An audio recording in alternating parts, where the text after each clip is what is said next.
Welcome to Schneider Electric's The Good, The Bad, and The Beautiful podcast.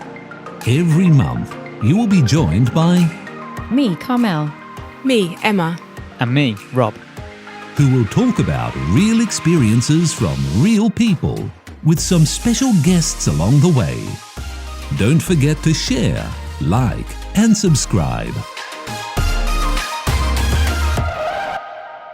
Hello, everyone. We are back for another great episode and with another fabulous guest.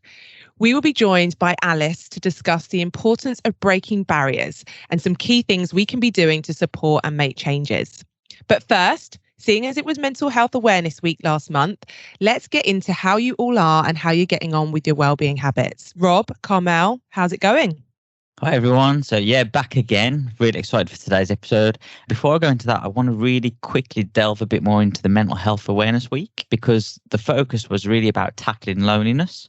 So 1 in 4 adults feel lonely, some or all of the time, and there's no single cause and there's no one solution for it because after all, as we know, we're all different. But the longer we feel lonely, the more we are at risk of mental health problems. So it's time to be honest, guys. Have we ever felt lonely?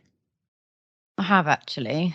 And it's a weird one because I live with my husband, I live with my child. And I think it was more to do when I had just given birth to Jordan. And obviously everyone came to see me, great, And then it was when everyone peeled off and it was just me and Jordan. And obviously, yes, I had him.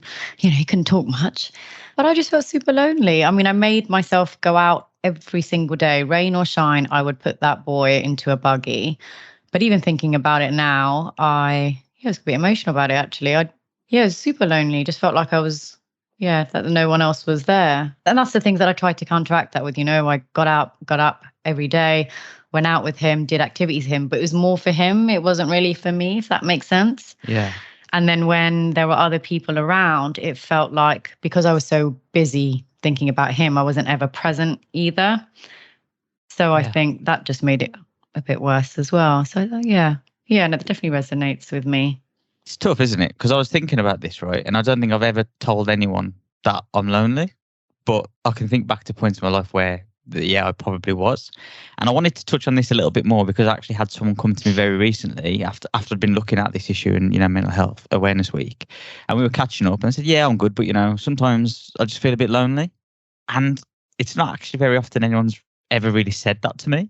And it did actually take me a bit surprised, even after kind of reading up on it and stuff. And, the timing felt a bit strange as well. And if they hadn't have said anything, I wouldn't have known. So, of course, we had a bit of a chat about it afterwards. And then we've made some plans to catch up and do some stuff. And it just kind of worried me that this is someone I was quite close to. And I had no idea how they were feeling. And it's actually quite a difficult thing to open up about, right? So there are loads of tips out there on the kind of things you can do with fighting loneliness, like keeping yourself busy with hobbies or interests, taking on mentally stimulating activities, which, by the way, I recently did a jigsaw and I do not recommend it. Absolute torture, horrible. I love them. Hey, they're great. No. My son's doing them now. Horrendous. Or pets as well. Pets are another thing. So I have my little pet Rocket, my little cat. He keeps me company during work days. He's always close by. And those are little things that help me. But I think it was just a bit of an eye-opener, the whole experience, right? From reading up about it to self-reflection and then actually having that conversation. It's like, this is something that we don't talk about very often. No, I agree. And I think we've got to remember that you can be surrounded by people and still feel lonely. It's not the stereotypical you're at home on your own all the time and then you feel lonely, because that is true as well. And I felt that, I think, throughout the pandemic a little bit when everyone's working from home and you're on your own. And definitely my dogs have saved me in that space of keeping me company. But you can be someone who's always with people all the time and surrounded by people and still feel loneliness as well. So I think we've got to remember that. I think it's an important one to think about as well, because actually sometimes it's also definitely, loneliness has such a big impact on us, but it's also thinking about, I think if you think about it, we've actually been indoctrinated that we also need someone to not make us feel lonely. We need a pet, we need a person. But actually, sometimes it's actually just being comfortable within yourself. And sometimes, and I think I went through that a lot, as in just like you're on your own. Oh, I need to phone someone. And so I did this yesterday, actually. I was just so like, oh my God, this has happened. Something happened at work. And I was like, I need to phone someone. And I just talked to myself because, I do that randomly. And I was like, actually, come on, let's just talk to yourself a bit. So I should just talk to myself a bit. But actually, I think it's also a bit about being comfortable with yourself and saying that's okay too. So it's a bit of both, isn't it? It's having someone to be able to talk to, but also being comfortable in your own mindset and your own mind and being okay with it, and actually being okay with a bit of silence. I think I'm dealing with that a lot now, and I'm trying to overcome that and being actually, that's all right, being content with it. And I think it's something we just maybe all could try and work more towards. And that's what actually comes into our well-being. I'm trying to get more comfortable with that, right? So I'm just doing little techniques like, talking to myself a lot more compared to what I used to do. But also for me, meditation works. So I try that a lot too. Yeah. And not to mention my running. So I'm still going on with that compared to from the last episode. It's just my me time. Do you know what I mean? Just me and my music. And that's it. And I just leg it. And also I end it on 21 seconds. If anyone's heard that song, it really motivates me right at the end. I'm like, just go for it. Calm out. 21 seconds by So Solid Crew. If anyone has never heard of them. Yeah, old school. Yeah. So I end on that song and it just really pumps me up. But that's my 2 cents on loneliness and well-being today. How about you guys? I think actually, funnily enough, a bit of me time is what I've started to do as well. I've been trying lots of, like we've talked about some tips and habits in the past that you read and there are advantages of it, but sometimes you've got to do a bit of what you like, haven't you? And I think I realised that I wasn't really making that space for myself. So I've been trying to just build that in, even if it's just for half an hour in a day, what do I fancy doing at that point? And then I'll just go and do it. So there's no real structure to it other than I'm just trying to block a bit of time out to do what I want to do for a little bit, because I felt I really needed that right now. Yeah, I agree. It's important to do things for yourself. And funny you say jigsaws are torture, Rob, because my confession is that I like to do a jigsaw a day. I know, total jigsaw geek. Emma. But it is on my phone, to be fair, and it's like it's a 400-piece one I try to do every day. But actually, I find it quite soothing and I can zone out of the day, and it's an achievement each time I do it, to be honest. So it may be torture for you, but I literally love doing jigsaws, always have done. But now I've taken it to the digital world and do it on my phone. So as long as you enjoy it. As long as you enjoy it. Mine was thousands and it all looked the same, and it just felt like it was another job on my to-do list, and it was on my dining room table for about 2 weeks, and I lost patience with it. So fair enough. So this month of June, is all about embracing diversity. And as we celebrate our LGBT plus community with pride, I just want to add in here that it's not just a 1 month a year thing. This should be all year round. And here at Schneider, we strive to continuously create an inclusive environment for everybody, which is fantastic. But this year is actually a great milestone for Pride in the UK. We are celebrating the 50th anniversary from when the first official Pride event took place. And I believe this was in 1972. So as you all know, I'm a huge ally for this community and for all. And it's really important for me to continually show support, spread the positivity around this as much as I can, and obviously just continue to learn. So I will in fact be at Newcastle Pride in July doing just that with my group of friends. But what does this mean for you all? Like, what are you doing in this space? So it's good that you mentioned that, I think, actually, Emma. And it's important to say that it's brilliant to highlight it within Pride Month, but also to actually, live through it without the year.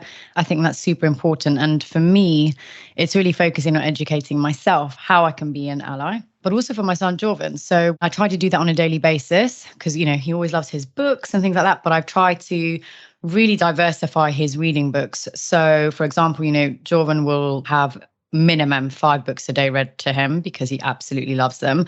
And for example, one of the books that we're reading at the moment is Julian at the Wedding.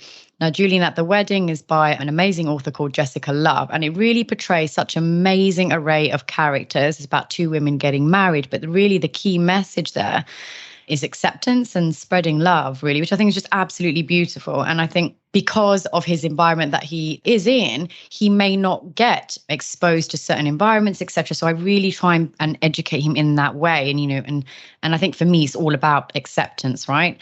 And for this year, what we've decided as a family is that, and it's the first time for me and my husband too, but we're actually going to go to the parade in London on July 2nd, and we're taking Jordan with us. And I think just it's important to see him, for him to see, and myself also, to see things outside of our environment. So that's what we're doing.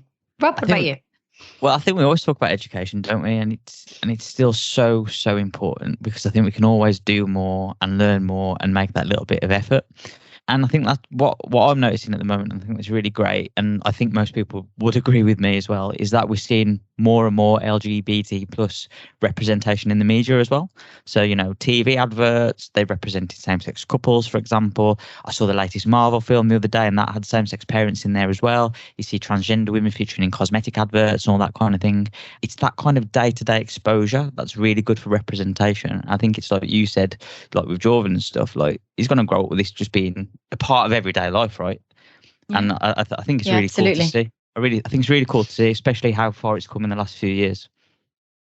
Yeah, it's definitely grown, and we are moving in the right direction for sure. And starting young is the best way to do it, because it is just part of their everyday life. They know no different.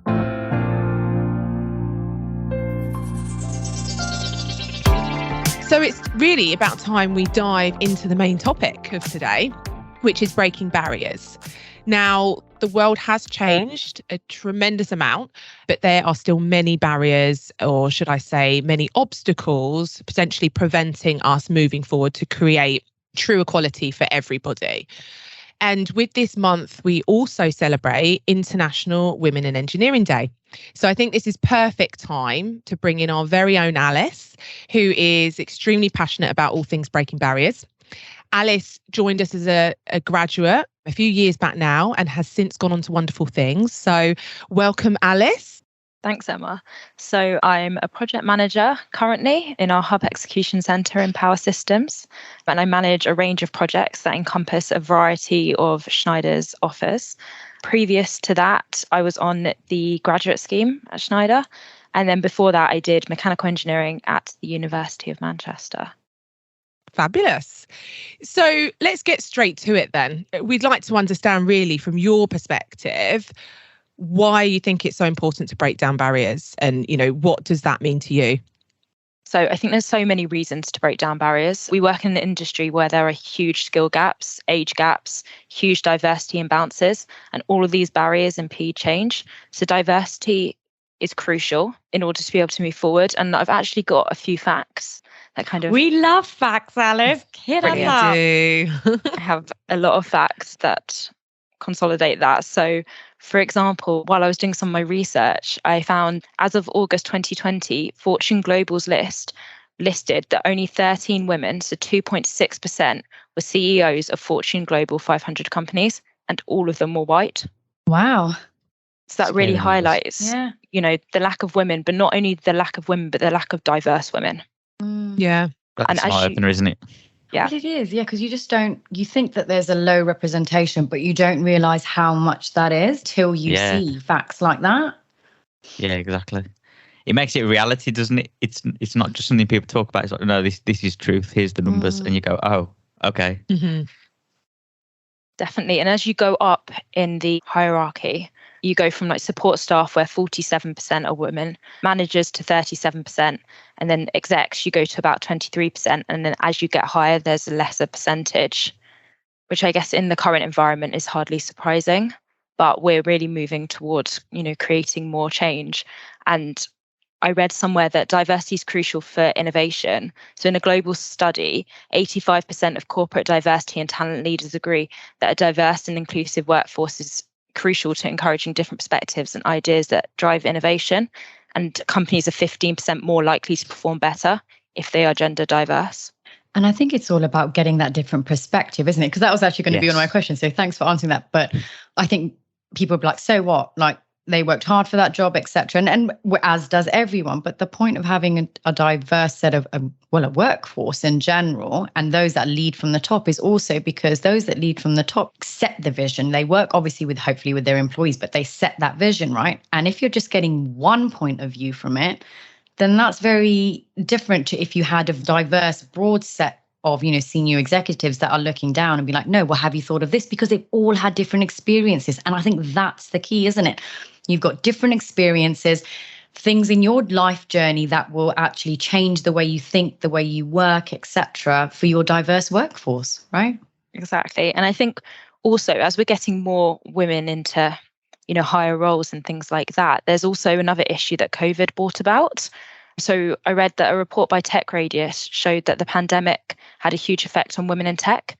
So 5% of male tech professionals were laid off due to the pandemic, compared to 8% of female. And this is quite a disappointing statistic. That can be due to many factors, but the most likely reason is probably because the women had less seniority than men in those companies.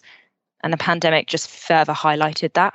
Yeah, it's quite scary looking at these facts, to be honest. Well, hearing about them, because we all know that we are slightly behind as women in the workplace. But when you see figures like that, it's like, wow. Exactly. But as we start to work more, start working and doing more things like STEM, we begin to kind of close those barriers. And 46.4% of girls 11 to 14 would consider a career in engineering, compared to 70.3% of boys. But once you get to 16 to 18-year-olds, that reduces to 25.4% of girls. So it pretty much halves, compared to 51.9% of boys, which is quite a big change. In all STEM A levels, excluding chemistry, more girls get A star to C grades than boys for further maths, ICT and design tech. So girls are basically, as they get older, getting put off STEM Yes. subjects somehow. Exactly. They're just it's losing traction with them. It's probably, around the education piece, but still that stereotype of it's a male dominated area. That's a shame that there's actually such a high percentage actually at the start who want to go into it and take an interest, and then it drops so dramatically.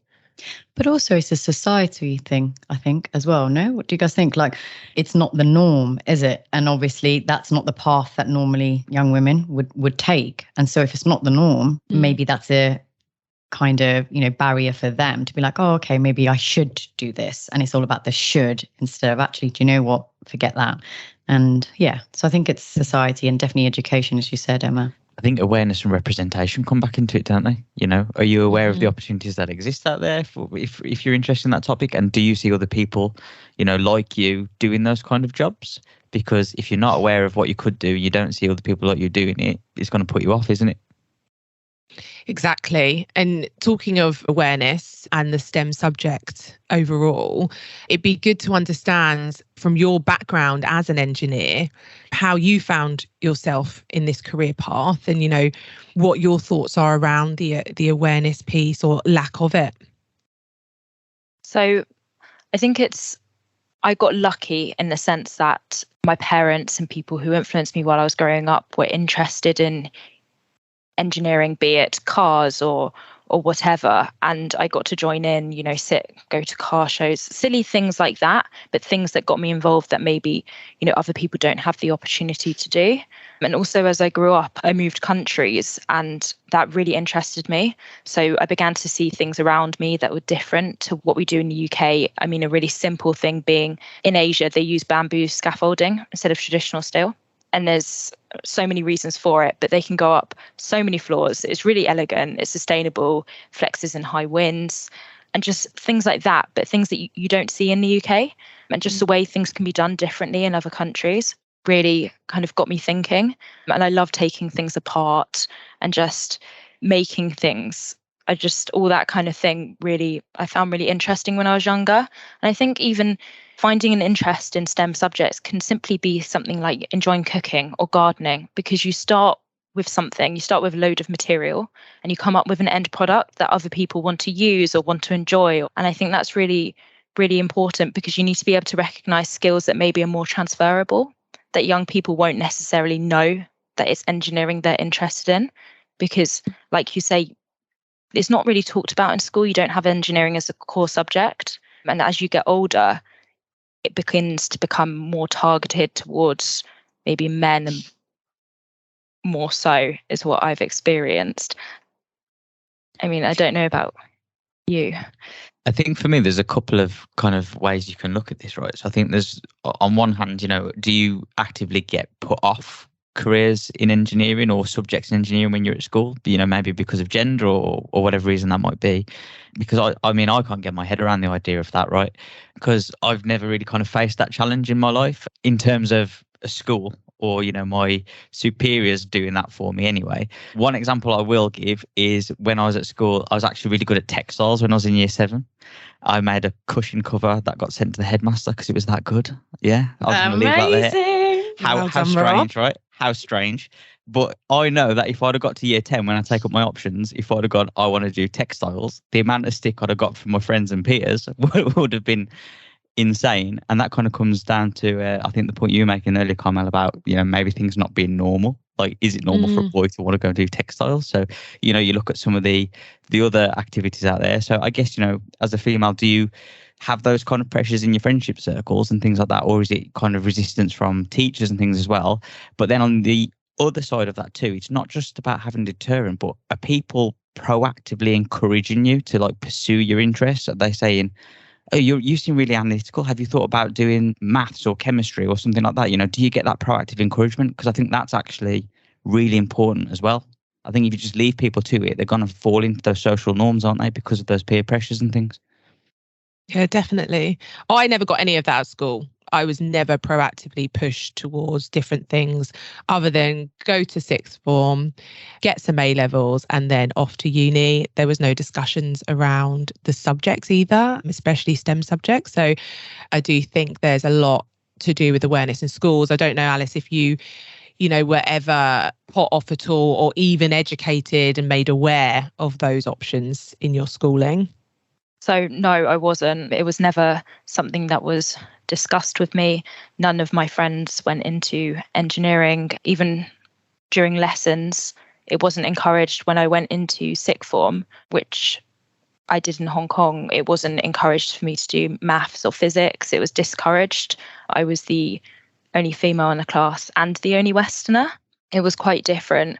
And it wasn't encouraged to go into engineering. The only time I really found out about it was when I was in one of those careers lessons, and they gave me a book of subjects that were done at universities. And it was only when I was flicking through that did I find out, you don't just have mechanical engineering, you've got tissue engineering and manufacturing, but there's quite niche subjects within that.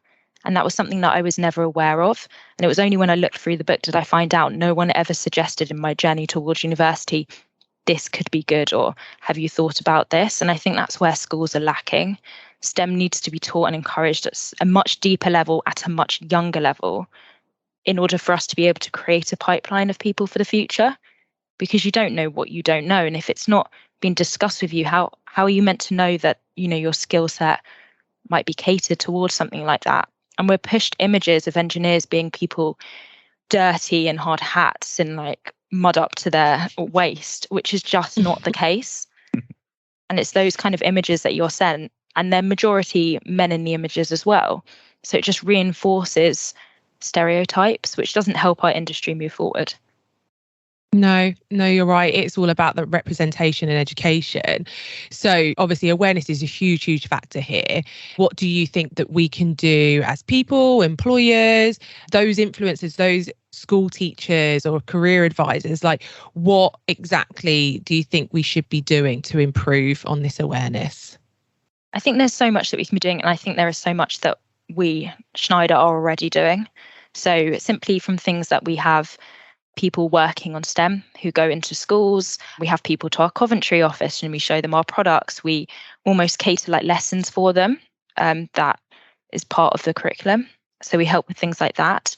We take some people on work experience. We do a bit of internships. We even go into quite young primary schools.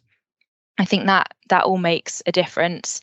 Even things such as going home at the end of your day and talking to your nieces, your nephews, your children about what you do and the kind of company you work at. And that can really raise awareness as well, because, they then go to school and spread that to their friends who may never have heard of, engineering or that kind of industry and what it's like.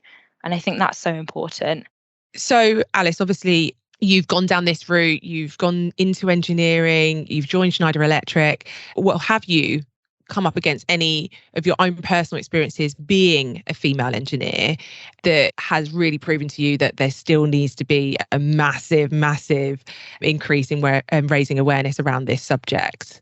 I have. I actually had an experience not so long ago where I was on site as an engineer. So had a high vis on, hard hat, the normal attire that you'd go to site in. And I got to site, a site I'd been to many times. And one of the men at the beginning of when I got into site stopped me. And he said, "Oh, sorry, cleaners go that way." Wow. And there was a bit of a silence. And I said, "Oh, I'm not a cleaner. I'm working on the PME system." And it was quite awkward, mainly because I think he felt so embarrassed. He'd made an assumption because everyone who goes on that site who is female pretty much is a cleaner. And therefore, he assumed I was the same. I can't blame him for thinking that because that is what he saw as the norm. I think it highlighted to him that, not all women coming to site are cleaners and that he shouldn't make that assumption. And moving forward, I don't think he will ever make that mistake again. It's really educated him. And, when he goes home or he talks to other people at work, he'll probably tell them that story. And it will raise awareness with them as well, which is really important. Because it could be something quite simple as just the question he asked you was the wrong question. He could have easily said, "Are you okay? Do you know where you're going?"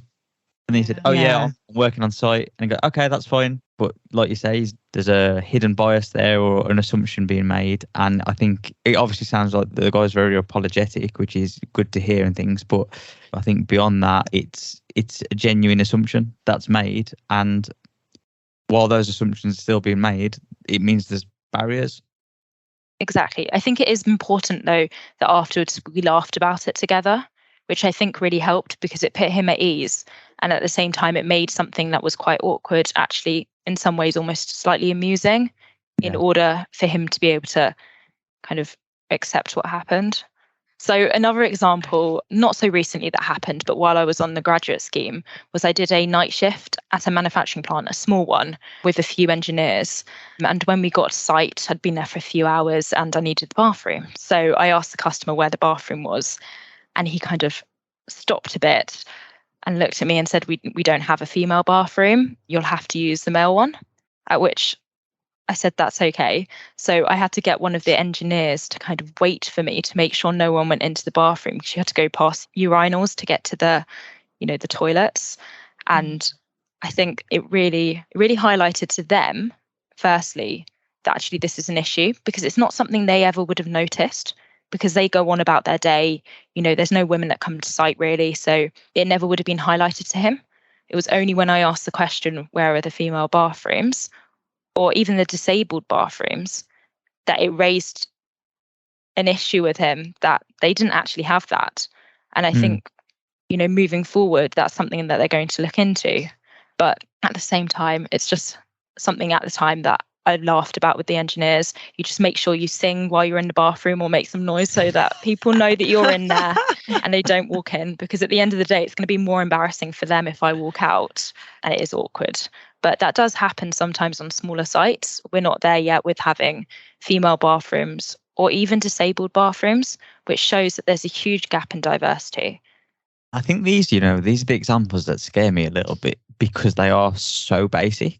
I mean, we spoke about these issues as well recently, didn't we, Alice? And you kind of said, they're a minor thing really, and kind of shrugged them off a little bit. But that kind of worries me a bit more because if we can't get these simple things right because they are so basic, how do we ever start to solve some of these bigger issues? And I think going to your first example, Alice, I think it's also an educational piece, right? Like we've got to remember that all our experiences, and as you mentioned, are so different. Like if a woman's never come on site before, etc., that's not your fault, but you've just never been exposed to it, right? So it's just like, okay. And it's actually checking those biases on a regular basis, number one. But also, I think it's all about like changing the narrative a bit. So, and I think it starts from, if you think back, like, if that's not the environment that they are, then how can we change that? Is it starting from, educating them, but also starting from the basics from when we are at school and when we're just talking in general? So, for example, changing it like, oh, only girls do that, or just making jokes along those lines, or even if there isn't a toilet, that's available, changing that narrative to say, well, actually, what can we do about this now? You can make a joke about it. You could just say, actually, I'll suck it up and I'll go and do it. But actually, well, that's okay for you. But what about other women or other genders that, wouldn't appreciate that? So what can you do to instill those changes? And if it's something theoretical, great, but also something practical. Yeah, it's something that businesses really, really need to tackle. And, people are on their way to opening up these subjects and doing more. And with the, the drive to bring more female talent into businesses, especially into STEM, like it is going to be a huge factor that needs to change and quickly if we're driving that. And speaking of driving more women into these types of businesses and these types of industries, you hear the discussions around positive discrimination here to really try and put some focus into that. What do we think about it? Do we think this is the right thing to do? Or do we think we're going down the wrong route to try and attract these women into these industries? I think that's a hard question. I mean, I personally want to be hired for my ability, but I also want the opportunity in the first place. So I think positive discrimination is fine when it's carefully managed, but you still have to be the right person and it can't be a box ticking exercise. Yeah, no one wants to think they got a job just purely based on their gender, do they? It is around your talent and the skill set and, what you can bring to that business.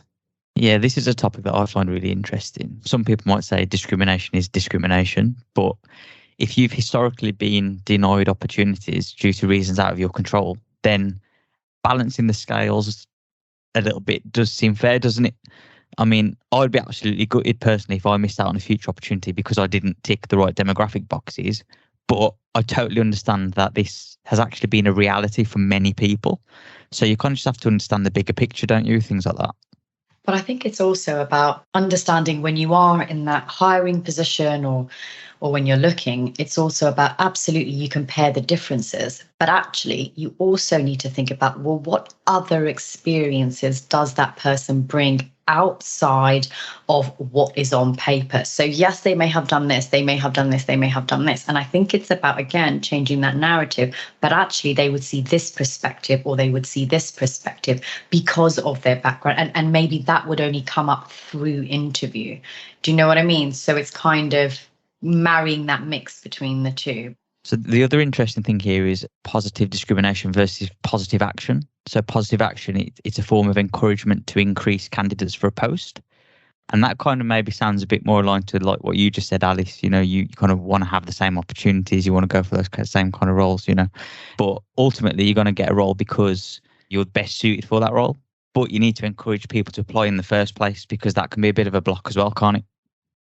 Exactly. You need to be able to get yourself in the pipeline to then compete as a talented individual, really. We need to market roles in a way that they will attract women to our business and for other businesses to do exactly the same to get yourself in the running for these positions. But linking in from that, really, I've seen a lot of articles recently talking about imposter syndrome. I do wonder whether women are more susceptible to imposter syndrome and, feeling that they're good enough for these roles. Like, what do you think about that? Like, why do you think that might be? So I'd agree. I feel women are more susceptible to imposter syndrome. And I think that's for several reasons. I think one key one can be that you don't necessarily have women role models in higher up positions. And therefore, there's not always a clear path of which way to go. And I think that can make it really challenging. As a way to counteract this, things like mentorship are really, really important. And I think having a coach, a mentor, a sponsor in the workplace allows women to find support, encouragement in their workplace. It can also result in them feeling less isolated, and having a relationship with another person can help them feel more connected. No, I think that's really great, right? I mean, not imposter syndrome, but having a mentor. And I have seen statistics, comparing males and females with imposter syndrome, and I think it is more present in females, but it doesn't mean that it isn't present in males, because I get imposter syndrome sometimes as well too. Like I might question the value I bring sometimes, or I think, oh, am I good enough if I've got a particularly difficult project or issue happening, and I worry, do people think I deserve to be here and things like that, and you do doubt yourself sometimes, right? Because there's all kinds of things that can go into thinking like that. And I was talking to someone just the other day as well, and we were kind of talking about this feeling of doubt. And she kind of said that what she started doing is just writing down a few things that she's achieved in the last week or month, like to do with her role or the area she's a little bit concerned about, just to remind her that, I'm doing a good job, I deserve to be here. And I actually loved that. So I started to think about things that I'm particularly proud of, not to go and shout at anyone or anything like that, but just for my own affirmation, really. And I think there's a place there as well I use mentors too, because sometimes you just want to talk to someone about these challenges, understand things, have a bit of reassurance as well. And I think it's absolutely something, regardless of gender, background, all that kind of thing. I think, be aware of imposter syndrome, try and get over that, try and build a network of support around you as well, where you can have open discussions, build your confidence, ask maybe difficult questions as well. And I think that's all really helpful, no matter who you are, where you're from. Yeah, I agree. And I think that idea of reminding yourself about the things you've achieved is a really, really great tip for people, because I don't think many reflect on the good things that they have done that day, that week, that month, that year. So I think that's a great tip. And, speaking of tips, that's a great way for us to finish, really. It would be interesting to understand from Alice, what top tips to women, or anyone really, who's trying to break down barriers in their life, in the workplace. What kind of advice would you give? I guess my advice would be yourself. Always be yourself. Whoever you see in maybe a different role or whatever, don't try and be like someone else. As long as you're authentic, there's nothing that you can't do. So recognize your own strengths and weaknesses, and have the confidence to go for things that challenge you and take you out of your comfort zone.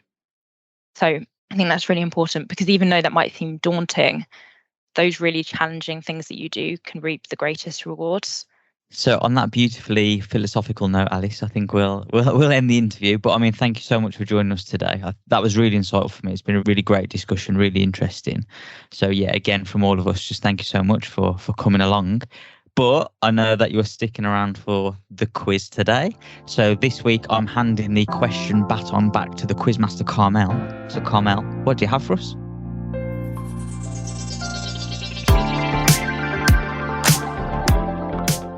Well, so Alice, I'm going to actually ask that you take part in this quiz. That's okay. That's you will be competing against the reigning champion, Emma, and Rob.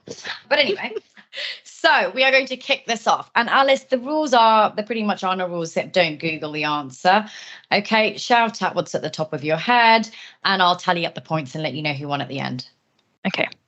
Okay, and no one questions the quiz master, don't forget that. Okay, so number 1, who was the author of Julian at the Wedding? There's no multiple choice here. Oh, wow. I'll ask again. This is cruel. I like multiple choice. Is the author of Julian at the Wedding? If you were listening, you will know. I have no idea. No. Any Clearly, answers? I'm not a good listener. Any No, answers? neither am I. I just really wish I Minus could one Google. for all of you. If anyone can tell me what was the key message from Julian at the Wedding, I will give you half a point. Oh my God. It was like 45 minutes ago. Do you know what? We're out. You're out. You're all on -1. I'm going on to number 2. Oh, actually, let me tell you the answer. The answer was Jessica Love. And the key message was acceptance and true love. Okay. Oh, I know it was God. 2 ladies getting married. Can I get a bonus point? No.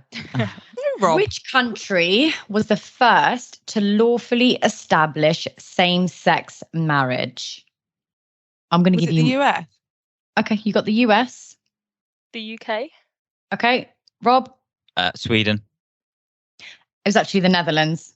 Oh, so close. Oh, Yeah. okay. And moving on from that question, Alice, when you answer the UK, what year was homosexuality decriminalised in the UK? The options are 1923, 1967, or 1973. 1973. Yeah, 1973. Oh, that was my gut too, but I'm going to be different. I'll go for 67 just to be different. The answer is 67. Oh, what? Oh, no. Which city is generally agreed to be the unofficial gay capital of the UK? Manchester. I'll go with Brighton. I'm just going to go with London. Okay, it's Brighton. Oh gosh, Rob. He's I'm winning. killing it. Yes. And the final question of this quiz is, how many countries criminalize the LGBTQ plus community? Are we having Is it multiple choice or is it close with? Okay, I'll give you multiple choice. A is 27, B is 43, and C is 28. I'm going to be a pessimist. I think it might still be quite high, so I'm going to go with 43. Okay, I'm Alice? going to go with 28. I'm going to go 28. The answer is 43. Oh my gosh, Yeah. that's actually crazy. I knew it was quite high. Yeah. That's shocking. Wow. So thank you, everyone. Thank you for taking part. The winner for today, an anomaly. I cannot believe it, everyone. It is Rob Insall. I'd like to thank the Academy, my parents. Oh, God. Emma will be winning again next week. I No, am so joking. upset. I've lost my crown. Alice, thank you so much for taking part. Honestly, always a pleasure speaking to you, Alice. And you've just given us a lot of food for thought. And I hope all the listeners do as well. Right, we've got to close then. It's time to say goodbye. So if you have any questions, feedback, or want to suggest some topics for the next episode, please send them to thegbb@se.com. And you can find us on blog.se.com, Spotify, Apple, and your favourite podcast library. And don't forget to like, share, and subscribe. And we'll see you next time. The content of this podcast is for informational and entertainment purposes only. The information, statements, views, and opinions belong to our hosts and should not be construed as advice by Schneider Electric.